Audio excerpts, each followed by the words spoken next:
Movie के start में हम एक छोटी बच्ची को देखते हैं और हम देख सकते हैं कि वो किसी छोटे से चैम्बर में मौजूद है जिसकी वॉल सीमेंट की बनी है। कुछ देर में उस बच्ची को होश आता है और वो खुद को उस जगह देखकर घबरा जाती है और मदद की आवाज देती है, मगर उसकी आवाज सुनने वाला कोई नहीं था।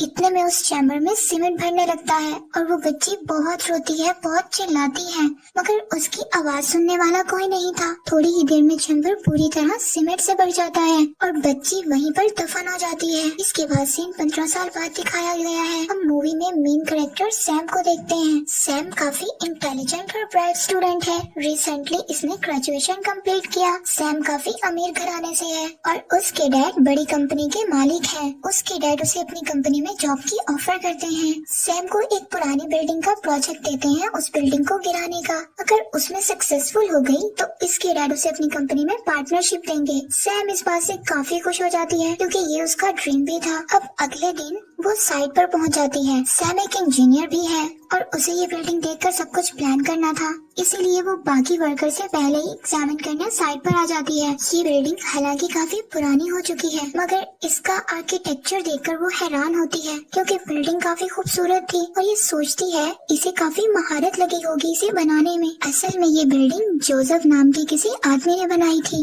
सैम सोचती है कि जोसेफ जरूर ही कोई जीनियस होगा, वरना ऐसी जगह पर ऐसे बिल्डिंग बनाना नामुमकिन है क्योंकि ये एरिया इतना डेवलप नहीं है और यहाँ पर तो फोन का नेटवर्क भी नहीं आते। सैम जब अंदर आती है तो इसकी मुलाकात होती है एक औरत और उसके बेटे जिमी से, जो इस बिल्डिंग के केयर टेकर है और इसका बेटा जिमी है। वो केयर टेकर सैम को उसका रूम बताती है और जिमी सैम को उसका रूम दिखाने चला जाता है। यहाँ केयर टेकर सैम को कुछ बिल्डिंग की वैल्यूज और रूल्स बताती है। उसे कुछ भी करके एक फ्लोर पर नहीं जाना, वो जोसेफ आर्किटेक्चर का रूम है, और सेकंड उसे कभी टेरेस पर नहीं जाना। सैम पहले इस बिल्डिंग के काफी इम्प्रेस हो गई थी, मगर यहाँ उसे काफी अजीब भी लगता था। जैसे जब वो कॉरिडोर से गुजरती है तो उसको बहुत ही अजीबोगरीब आवाजें सुनाई देती हैं। सैम शुरू में इस बात को इग्नोर करती है, लेकिन बाद में उसे शॉवर लेते वक्त एक बच्चे की आवाज सुनाई देती है।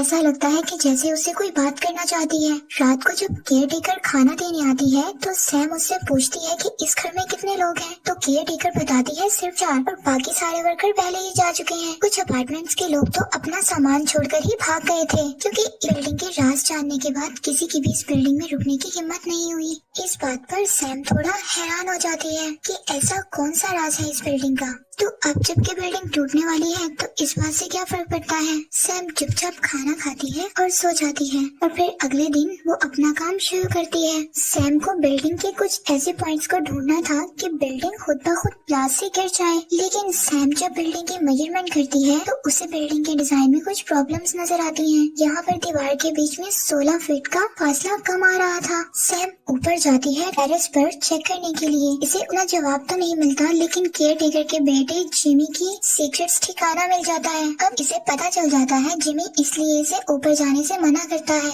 इसके बाद सैम एक शॉप पर जाती है और इंटरनेट से इस बिल्डिंग के बारे में कुछ मालूमात लेती है कि फिर उसे इस बिल्डिंग की एक डार्क हिस्ट्री के बारे में पता चलता है। उसे पता चलता है कि 1993 में इस बिल्डिंग से 16 लोगों की लाशें मिली थी और इसमें से एक इस बिल्डिंग का मालिक जोसेफ भी था और इसका मानना था कि इन सब के पीछे एक फैक्ट्री वर्कर का हाथ है। उसका बैकग्राउंड क्रिमिनल था, लेकिन वो वर्कर पुलिस को अब तक नहीं मिला। ऐसे ही ये केस भी कभी सॉल्व नहीं हुआ। ये सब पता लगने के बाद सैम काफी शॉक्ड हो जाती है और अब उसे उस केयर टेकर की बातें भी समझ आ जाती हैं कि वो अब अपने घर जाने लगती है। रास्ते में उसे जिमी मिलता है, वो डॉग के साथ खड़ा होता है। सैम जिमी से पूछती है कि उसने झूठ क्यों बोला कि जोसेफ जिंदा है और छत पर भी जाने से मना किया। इसके बाद जिमी सैम को उस रात छत पर जाने का प्रॉमिस करता है, बट रात को अपनी मॉम के सो जाने के बाद। असल में वो केयर टेकर अपने बेटे जिमी को सैम से दूर रहने का कहती है और वो नहीं चाहती कि जिमी सैम से मिले, मगर जिमी को सैम अच्छी लगती है। दूसरी तरफ जब सैम बिल्डिंग पर मार्किंग कर रही होती है तभी अचानक एक आदमी उसकी तरफ आता है। ये आदमी भी इसी बिल्डिंग में रहता है क्योंकि इसके पास कोई और जगह नहीं है। ये बिल्डिंग का सेकंड एंड था। अब सैम के आने के बाद उसे पता चल जाता है कि अब उसे जाना है, इसलिए वो काफी अपसेट होता है। इसके बाद सैम जाती है उस बिल्डिंग के थर्ड और लास्ट एंड के पास। उसे उसे वहाँ पर बहुत सी बुक्स दिखाई देती हैं जो कि सारी जोसेफ की थी, आर्किटेक्चर से रिलेटेड थी। सैम को उनमें से एक बुक मिलती है, प्रिमिटिव बिलीफ इन आर्किटेक्चर। वो बुक काफी इंटरेस्टिंग लग रही होती है, इसलिए सैम उस बुक को अपने पास रख लेती है। रात को जब वो बुक को पढ़ती है तो उसे काफी इंटरेस्टिंग चीजों के बारे में पता चलता है। यहाँ किसी इजिप्शियन प्रैक्टिस के बारे में पता चलता है। कहा जाता है कि बिल्डिंग बनाते हुए ह्यूमन सेक्रीफाइस करते थे। वो मानते थे कि इससे बिल्डिंग स्ट्रॉन्ग बनती है। इसके बाद जिमी डोर को नॉक करता है। वो उसे जोसेफ के अपार्टमेंट में लेने आया था और वो चलते चलते उसे बिल्डिंग की हिस्ट्री के बारे में बताने लगता है, लेकिन डिटेल्स में नहीं। पता चलता है कि जोसेफ पैसे के लिए नहीं बल्कि पैशन के लिए काम करता था। वो इतना सिक्रेटिव था, लेकिन किसी को नहीं पता था कि वो कैसा दिखता है। लेकिन जब एक एक करके लोग मिसिंग होने लगे तो सबका शक उस वर्कर पर गया। सबको लगता था कि उसने बिल्डिंग में सीक्रेट पार्ट्स बनाए हैं, जिसकी वजह से उसे निकाल दिया गया। और उनको लगता था कि लोगों के घर में रेस मिरर लगाए गए हैं, जिससे वो सब कुछ देख सकता है। और फिर पुलिस को बुलाया जाता है उसे अरेस्ट करने के लिए, लेकिन पुलिस के आने से पहले ही वो गायब हो गया था। किसी को कुछ पता नहीं चल रहा था कि लोग कहाँ गायब हो रहे हैं। उस वर्कर ने एक गलती कर दी। अब उसका शिकार बनी थी एक बच्ची। नेक्स्ट डे जब पुलिस आई तो उनका रास्ता उस बच्ची को डॉग ने दिखाया और उसी वॉल के आगे भौंकना शुरू कर दिया। फिर उसी दीवार से उस बच्ची की लाश मिली थी और उस बच्ची के साथ बाकी 15 लोगों की लाशें भी वहीं से मिली और उसी में से एक लाश जोसेफ की भी थी। उसकी शक्ल काफी खराब हो चुकी थी, तो इसी उसमें केयर टेकर ने उसे आइडेंटिटी किया और इसके हस्बैंड यानी कि जिमी के डैड की लाश भी वहीं से मिली थी। इसके बाद से लोग भागने लगे और बात करते करते जिमी और सैम जोसेफ के अपार्टमेंट में चले जाते हैं। यहाँ कुछ भी नहीं था क्योंकि जोसेफ फर्नीचर यूज नहीं करता था। अंधेरे कमरे में सैम इधर उधर घूमने लगती है। फिर इसी दीवार पर जोसेफ की एक पिक्चर दिखाई देती है। तब जिमी मजाक करता है कि जोसेफ की स्पिरिट अभी भी इस घर में घूमती रहती है, इसीलिए तो इसने कहा था कि वो अभी भी यहाँ पर है। मगर सैम नहीं डरती। अगले ही लम्हे उसे एक ब्लैक शैडो दिखाई देता है। डर की वजह से वो दूसरी तरफ भागती है और जिमी से अलग हो जाती है। सैम को फिर से किसी छोटी बच्ची की आवाज सुनाई देती है जो कि उसे बुला रही थी और एक सॉन्ग भी गा रही थी। अब सैम की हालत काफी खराब हो चुकी थी, वो सेंसलेस होने वाली थी। तभी यहाँ पर जिमी उसका फर्स्ट एड करता है, लेकिन उसके इरादे कुछ खराब थे। वो सैम के साथ बदतमीजी करने की कोशिश करता है। इस वक्त सैम उसे डांट कर भगा देती है, मगर उसके जाने के बाद वो घर को देखने लगती है। इसी घर में छोटी बच्ची यानी कि जोली रहती थी। अचानक सैम को लगता है कि छोटी बच्ची उसको कुछ कहना चाहती है। फिर सैम सो जाती है। यहाँ पर उसको एक ड्रीम आता है, उसे दीवार से खून आता हुआ दिखाई देता है। जब वो चेक करने आती है तभी वो दीवार उसको अपने अंदर खींच लेती है, बिल्कुल उस छोटी बच्ची की तरह। उसे भी जिंदा दफनाया गया था। सैम फौरन उस सफोकेशन और स्ट्रगल को महसूस करती है। इसके बाद ऐसे एक्सपीरियंस से वो काफी डर जाती है। जब उसकी आंख खुलती है तो इसके रूम की दीवार पर क्रॉस का निशान नजर आता है। इसका मतलब कोई यहाँ पर आया था, पर कौन और कैसे? इसके बाद उसका फ्रेंड आता है उसे सरप्राइज देने के लिए, जिसे देखकर सैम बहुत खुश हो जाती है। वो अपने फ्रेंड को 8th फ्लोर पर दिखाने के लिए लेकर जाती है। जोसेफ का अपार्टमेंट खुला देखकर वो लोग इसके अपार्टमेंट में चले जाते हैं। वहाँ पर केयर टेकर भी होती है और जाते हुए डोर क्लोज कर देती है। ये लोग यहीं पर लॉक हो जाते हैं। तभी सैम को याद आता है कि जिमी ने कहा था कि यहाँ पर एक सीक्रेट पैसेज है, तो वो साइन ढूंढने लग जाती है। तभी उसे एक विंडो नजर आने लगती है जो कि ग्राउंड फ्लोर तक जाती है, ये गार्बेज रूम तक। तभी वो देखती है कि वहाँ पर कुछ होल सा बना हुआ है जिससे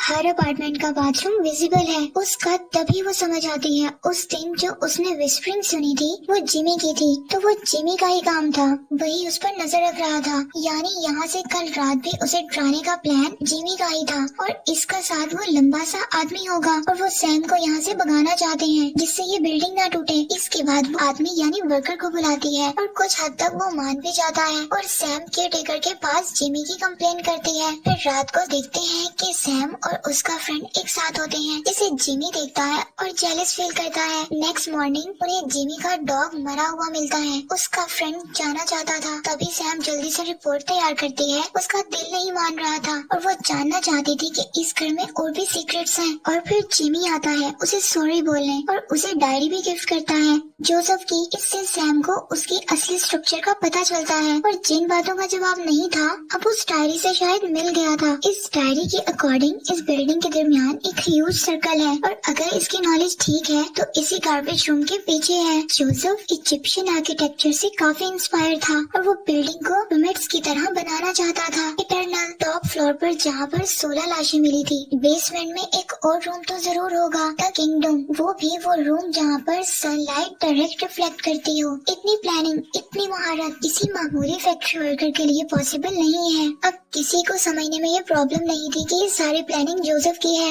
अब वक्त है उसके लास्ट प्लान को देखने का। सैम ग्राउंड फ्लोर से ढूंढने लग जाती है और जिमी ऊपर जाता है किसी सीक्रेट पैसेज को फाइंड करने के लिए। फिर वो काफी देर नहीं आता तो सैम अपने फ्रेंड के साथ उसे ढूंढने निकल जाती है और उसी टेरेस पर सोलर पैनल के नीचे एक लंबा सा होल दिखाई देता है और यही वो जगह है जो लोग ढूंढ रहे थे, लेकिन जिमी दिखाई नहीं दे रहा था। तभी उसकी आवाज आती है नीचे से कि मुझे चोट लगी है और वो खुद नहीं आ सकता। तभी सैम अपने फ्रेंड को रस्सी पकड़ाकर होल में चली जाती है। जब वो थोड़ा सा नीचे आती है तभी कोई तीर मारकर उसके फ्रेंड का खून कर देता है और इसकी लाश सैम की ऊपर गिर जाती है। सैम बेहोश होकर नीचे गिर जाती है। कुछ देर बाद वो होश में आती है तो वो अपने आप को गड्ढे में पाती है एक स्ट्रेंजर के साथ। वो उसे कहता है कि जिमी ने तुम्हें बंदी बनाया है, वो अपने आप से तुम्हें दूर नहीं जाने दे सकता। उसे हमेशा से पहले ही सीक्रेट पैसेजेस के बारे में पता था, उसने डायरी पर तो सब कुछ लिखा था। सैम नहीं समझ पाती इस आदमी को इतना सब कुछ कैसे पता था।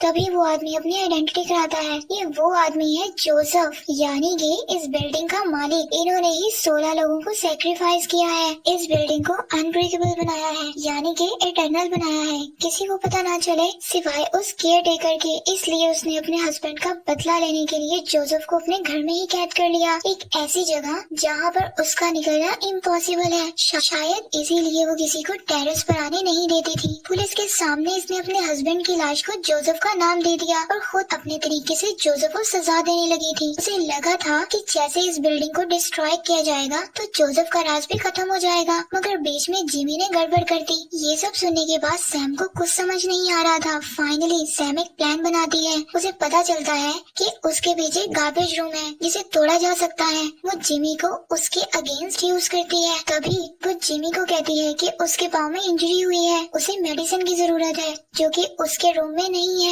जिमी उसे वो मेडिसिन ला कर देता है। सेम उसे एक डांस करती है। उस छोटे से दिमागे से दीवार तो नहीं टूटती, लेकिन केयर टेकर को उसे अपने बेटे जिमी के प्लान के बारे में पता चल जाता है। वो उसे बहुत डांटती है, लेकिन सैम को उसे बाहर निकालने से मना कर देती है क्योंकि जोसेफ के बारे में सैम को सब कुछ पता चल गया था जो कि इन्होंने 15 सालों से छुपा कर रखा था। इसीलिए अब उसे जोसेफ के साथ ही मरना होगा। जिमी सैम की बनाई हुई रिपोर्ट उसके ऑफिस भेज देता है और उसकी कार को लेक में फेंक देता है ताकि कोई उसे ट्रेस ना कर सके। दूसरी तरफ सैम काफी डर चुकी थी। वो जिमी से रिक्वेस्ट करती है कि उसे बचा ले, लेकिन जिमी अपनी माँ के अगेंस्ट नहीं जाना चाहता। वो जोसेफ से हेल्प मांगती है मगर वो किसी और काम में ही बिजी था। सैम ये देखना चाहती है कि कहीं ये इसे तो नहीं मारना चाहता, लेकिन जोसेफ कहता है कि ये उसकी कब्र है और वो बिल्डिंग में अपने आप को सेक्रीफाइस करना चाहता है। इसके बाद इसकी बिल्डिंग इटर्नल बन जाएगी। वो उसे मारने का काम सैम को ही करना होगा।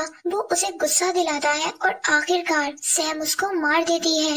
इसके बाद जोसेफ एक बटन प्रेस करता है जिससे इसकी कब्र में सीमेंट फिल होने लगता है। उसने पहले ही सब कुछ प्लान किया होता है। इधर सैम के डैड अपने लोगों को लेकर आ गए थे। सैम को बताए हुए पार्ट्स पर बॉम्ब लगाए जाते हैं। सारी प्रिपरेशन हो जाती है और फाइनली बिल्डिंग को गिराने का काम कंप्लीट हो जाता है। वो सब लोगों को बाहर निकाल लेते हैं। जिमी कश्मकश में था कि वो ऐसे कैसे सैम को मरने दे सकता है। अचानक से ही बिल्डिंग में जाता है और वहाँ पर सीधा टेरेस पर चला जाता है। सैम नीचे गड्ढे में बेहोश पड़ी होती है। उसके मुंह से सैम का नाम सुनकर सभी उसके पीछे जाते हैं क्योंकि केयर टेकर ने उन्हें कहा था कि सैम जा चुकी है और उन्होंने यकीन भी किया था। इसके बाद सैम को रेस्क्यू कर लिया जाता है।